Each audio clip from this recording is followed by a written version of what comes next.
What if I told you that some of the most trusted wellness habits did not come from capsules or expensive supplements, but from simple drinks people made in their own kitchens? Long before wellness products filled store shelves, people turned to roots, herbs, and everyday ingredients because they were traditionally used to support digestion, balance, and overall wellness. Drinks like ginger tea and warm lemon water have been used for generations. And now research suggests some of their natural compounds may help explain why they stayed so popular.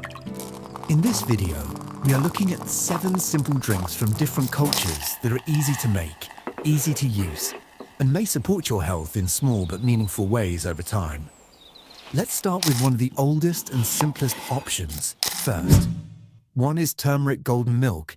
Turmeric golden milk, sometimes called the evening balance drink, is one of those simple blends that feels almost too basic to matter, yet it has been used for generations for a reason. It's usually made with warm milk, turmeric, and a pinch of black pepper, sometimes with a little cinnamon or honey added in. Nothing complicated, just a quiet, warming drink people would turn to at the end of the day. In Ayurvedic tradition, this wasn't something people reached for only when they felt off. It was part of a rhythm. Families would heat milk in the evening, stir in turmeric, and drink it slowly as the day came to a close. It was seen as a way to help the body settle, recover, and prepare for rest after long hours of work and movement. Now, what's interesting is that modern research is starting to explore why turmeric became so valued. Studies suggest that curcumin, the main active compound in turmeric, may support the body's natural inflammatory response. That doesn't mean it works like a quick fix, but it does help explain why people felt a steady difference over time. Curcumin on its own is a bit stubborn. The body doesn't absorb it easily. That's where black pepper comes in. It contains a compound called piperine, which research indicates may help the body absorb curcumin more effectively.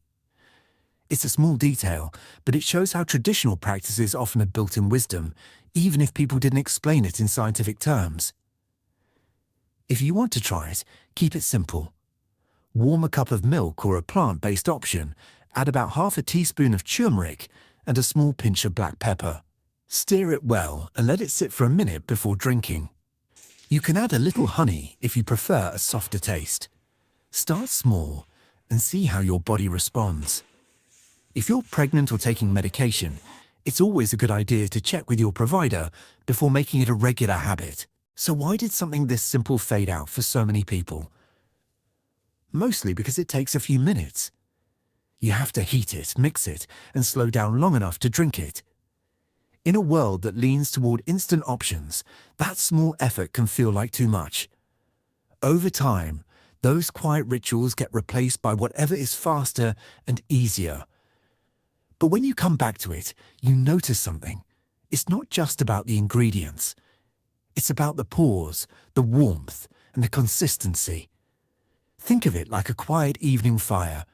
It doesn't demand attention, it doesn't burn fast, but it gives off a steady kind of support while everything else begins to slow down. Second is ginger tea, often called the warming root infusion, is one of the simplest drinks you can make, yet it carries a long history of everyday use.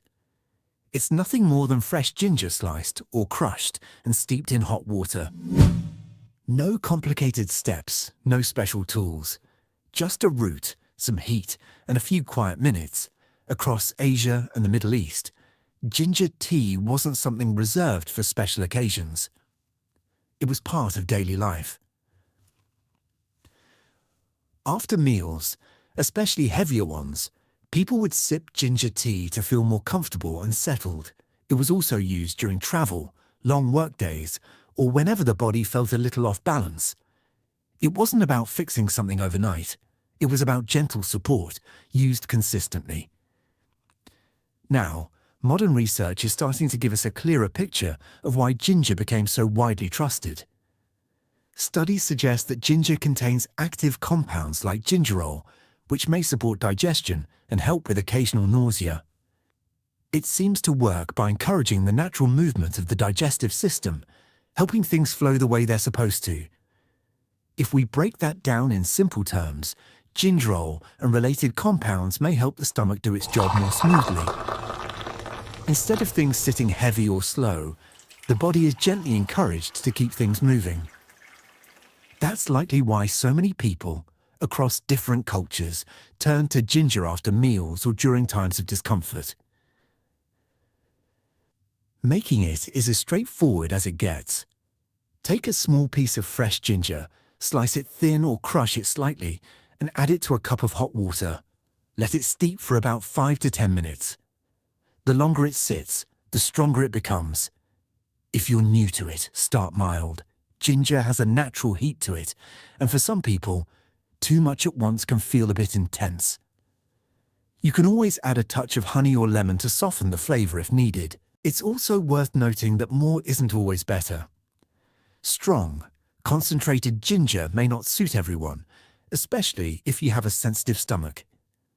And as always, if you're pregnant or taking medication, it's a good idea to check with your provider before making it a regular part of your routine. So why did something this simple get pushed aside? Mostly because it doesn't come ready-made. It asks you to slice, steep, and wait a few minutes. Meanwhile, modern options offer instant flavor, often loaded with sugar or artificial ingredients, with no effort at all. Over time, convenience starts to win. But when you come back to ginger tea, you realize how little it actually asks of you and how much it quietly gives in return. It's not dramatic. It doesn't try to impress you. Think of it like a gentle push, the kind that helps everything move in the right direction without force or pressure. Third is garlic broth, often known as the kitchen shield, is about as simple as it gets. You take a few cloves of garlic, simmer them in water or a light stock, and let the heat do the work. No fancy ingredients, no complicated steps. Just a strong, familiar smell filling the room and a warm cup in your hands. In many European and Middle Eastern homes, this wasn't unusual or reserved for special moments. It showed up during colder seasons, long days, or times when people felt run down. Grandparents would keep it simple, sometimes adding a pinch of salt or a bit of onion. But the focus was always the garlic. It was seen as something steady you could return to when your body needed a little extra support. Today, research is helping us understand why garlic earned that kind of trust. Studies suggest that garlic contains a compound called allicin, which forms when garlic is crushed or chopped. Allicin is known for its natural properties that may support immune function and overall wellness. Again, not a quick fix, but something that works gradually alongside your body's own systems. If we put that into everyday language, allicin is part of what gives garlic its strong smell and bite. But beyond that, it's believed to interact with the body in ways that may help maintain balance, especially during times when you're exposed to more stress or seasonal changes. Making garlic broth is straightforward. Take 3 to 5 cloves of garlic, crush them lightly, and let them sit for a minute to activate those compounds. Then add them to a cup or two of water or broth, bring it to a gentle simmer, and let it cook for about 10 to 15 minutes. Cooking softens the intensity, making it easier to drink while still keeping its character. If you want, you can add a pinch of salt or a splash of olive oil for a smoother taste. Keep in mind, garlic is strong. For some people, especially when raw, it can feel a bit harsh on the stomach. Cooking helps reduce that sharpness, but it's still best to start simple and see how your body responds. And if you're on medication or have specific sensitivities, it's always wise to check with your provider before using it regularly. So why did garlic broth fall out of favor? In part, it's the smell. It lingers, it's noticeable, and in a modern setting, that can feel inconvenient. Add to that the rise of ready-made soups and quick fixes, and something this simple gets pushed aside. It doesn't fit neatly into fast-paced routines. But when you return to it, you notice its strength isn't in being subtle or trendy. It's in being dependable. It's been there for generations, doing the same quiet job without needing attention. Think of it like an old shield. It may not look impressive, but it's sturdy, reliable, and quietly protective when you need it most. Fourth is apple cider vinegar tonic, often called the daily reset drink, is one of those remedies that feels almost too simple to take seriously. It's just a small amount of apple cider vinegar mixed into water, sometimes with a bit of honey to soften the edge. That's it. No complicated recipe, just a sharp, clean taste that wakes you up right away. In traditional folk practices, especially across parts of Europe and early American homesteads, this was something people used regularly, not occasionally. It was often taken in the morning or before meals as a way to support digestion and maintain a sense of balance. It wasn't framed as anything dramatic. It was just part of a daily rhythm, like stepping outside for fresh air or starting the day with a simple routine. Now, modern research is beginning to explore why vinegar like this may have been valued for so long. Studies suggest that acetic acid, the main compound in vinegar, may support blood sugar balance and help the body process food more efficiently when used in moderate amounts. It also appears to play a role in how the stomach handles digestion, especially when taken before or with meals. In plain terms, acetic acid may help slow down how quickly certain foods are broken down, which can lead to a steadier, more balanced response in the body. It's not about doing anything extreme. It's more about smoothing out the process so things don't spike or drop too quickly. If you want to try it, the key is to keep it diluted. A simple starting point is 1 to 2 teaspoons of apple cider vinegar in a full glass of water. You can add a little honey if the taste feels too sharp at first. Never take it straight. Undiluted vinegar can be harsh on your teeth and throat, and over time that can cause unnecessary irritation. Drink it slowly and see how your body responds. Also, if you have a sensitive stomach or if you're taking medication, it's a good idea to check with your provider before making this a daily habit. Small amounts tend to work best. More is not better here. So why did this tonic fall out of favor? The answer is simple: taste. It's sharp, it's strong, and it doesn't compete well with sweet, flavored drinks that are easy to grab and pleasant right away. Over time, convenience and comfort push this kind of practice into the background. But when you come back to it, you realize that sharpness is part of its character. It gets your attention. It wakes things up. Think of it like a reset button. It may feel intense at first, but it helps clear the system and bring things back into a steadier rhythm. Before we move on, take a second and think about this. Out of the drinks we've covered so far, which one actually feels doable for you? Not the most impressive one, not the one that sounds the most powerful, but the one you could realistically make part of your day without overthinking it. That's really where the value is. Simple things you'll actually stick with. If you're finding this kind of approach helpful, go ahead and like the video. It lets me know you want more of these grounded, practical ideas that don't rely on hype or complicated routines. And if you haven't already, consider subscribing. We focus on traditional knowledge, simple habits, and what research is starting to say about them, all in a way that fits into real life. Now let's get into the next few, because some of these might surprise you. Fifth one is fenugreek water, often called the overnight seed tonic, is one of those practices that feels almost too quiet to notice, yet it's been used for generations. It starts with small golden seeds soaked in water overnight, then taken first thing in the morning. No heat, no rush, just time doing the work while you sleep. In Ayurvedic and Middle Eastern traditions, fenugreek wasn't something people used occasionally. It was part of a steady routine, especially when it came to digestion and maintaining balance in the body. People would soak the seeds before bed, leave them on the counter, and in the morning, drink the water and sometimes chew the softened seeds. It was simple, consistent, and built into daily life. Now, modern research is beginning to look more closely at why fenugreek earned that kind of place. Studies suggest that fenugreek contains soluble fiber and natural compounds that may support blood sugar balance and help regulate how the body processes food. It's not dramatic, but it's steady, which is often where the real value shows up. If we break that down, the soluble fiber in fenugreek can form a kind of gel-like texture when soaked that may help slow down how quickly sugars are absorbed in the body, creating a more gradual, balanced response. It's a small shift, but over time, those small shifts can matter.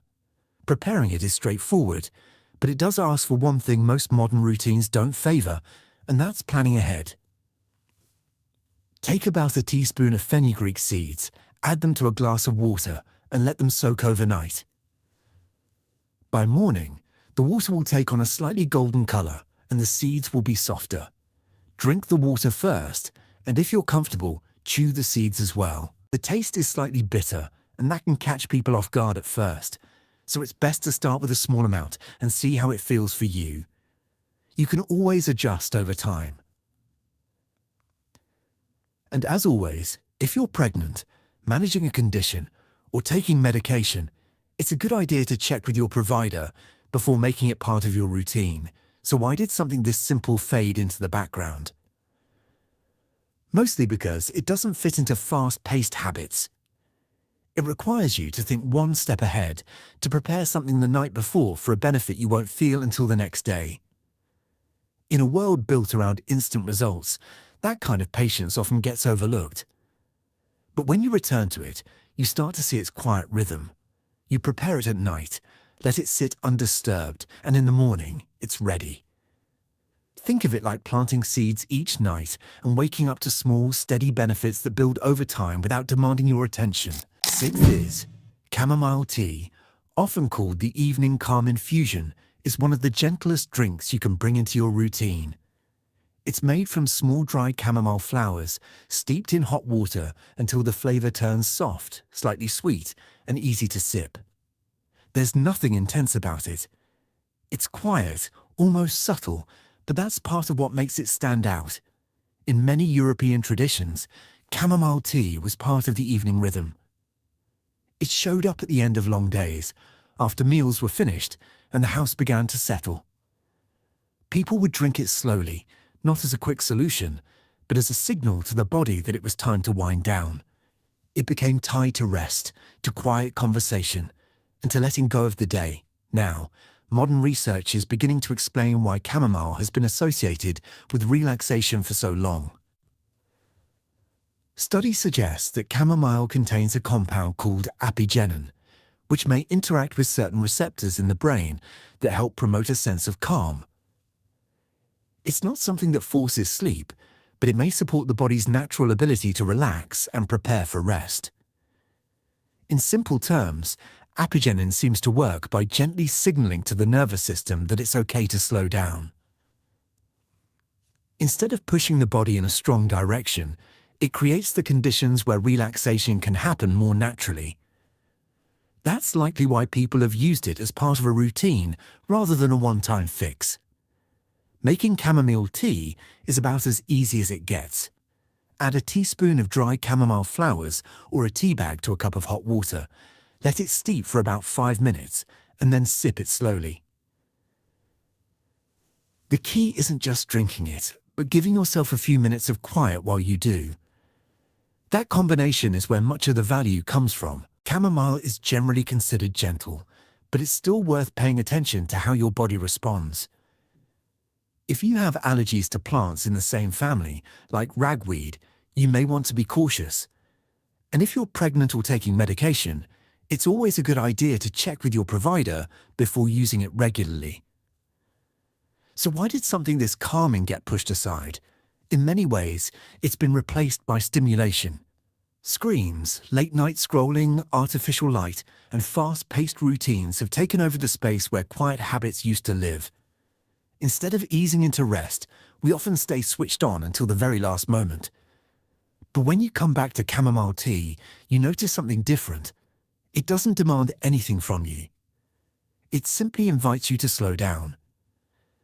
Think of it like dimming the lights in your mind, gradually, gently, until everything feels a little softer and more ready for rest. And the last one is, lemon honey water, often called the morning reset drink, is one of the simplest ways to start the day. It's just warm water with fresh lemon juice and a bit of honey stirred in.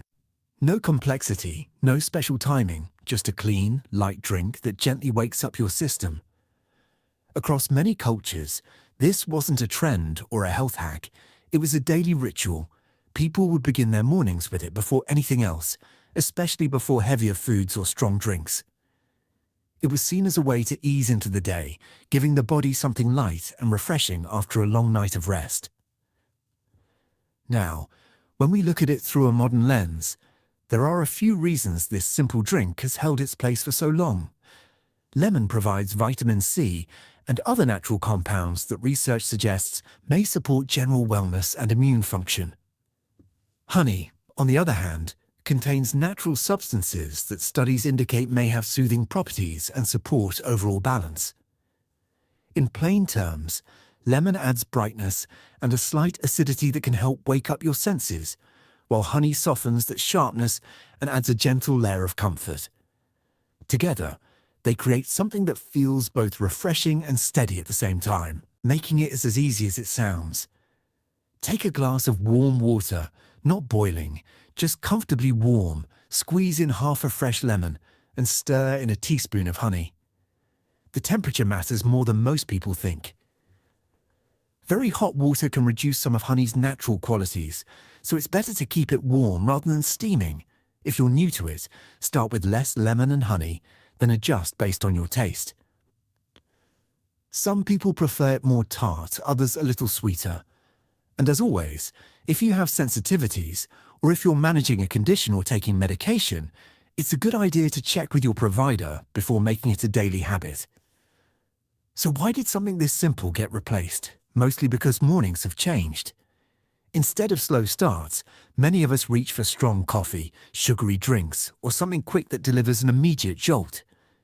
Over time, those choices crowd out quieter options like this.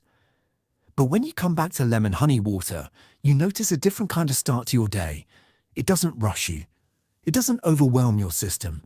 It simply opens things up, gently and naturally. Think of it like opening a window in the morning, letting in fresh air and light, simple, clean, and quietly energizing. None of these drinks are about instant transformation. They are built around consistency, simplicity, and small habits that add up over time. Instead of trying all 7 at once, choose 1 or 2 that fit naturally into your life. Steady often works better than fast. Sometimes it is not about adding more, but returning to something simpler. If you found this helpful, like the video, subscribe for more practical ideas, and share it with someone who appreciates natural, grounded ways of living. I'll see you in the next one. Before you start adding any of these into your routine, just keep this in mind. These drinks have been traditionally used to support general wellness, but they're not guaranteed solutions. Everyone's body is different, and the way you respond may not be the same as someone else. Some of the ingredients we talked about can interact with medications or may not be the best fit for certain individuals, especially if you have existing conditions or sensitivities. That doesn't mean you need to avoid them completely, but it does mean it's worth being thoughtful about how you use them. If you're pregnant, taking medication, or managing a health condition, it's always a good idea to check in with a qualified healthcare provider before making any new habit a regular part of your routine. The goal here is simple. Use these ideas as gentle options, not strict rules. Pay attention to how your body responds, start small, and adjust as needed.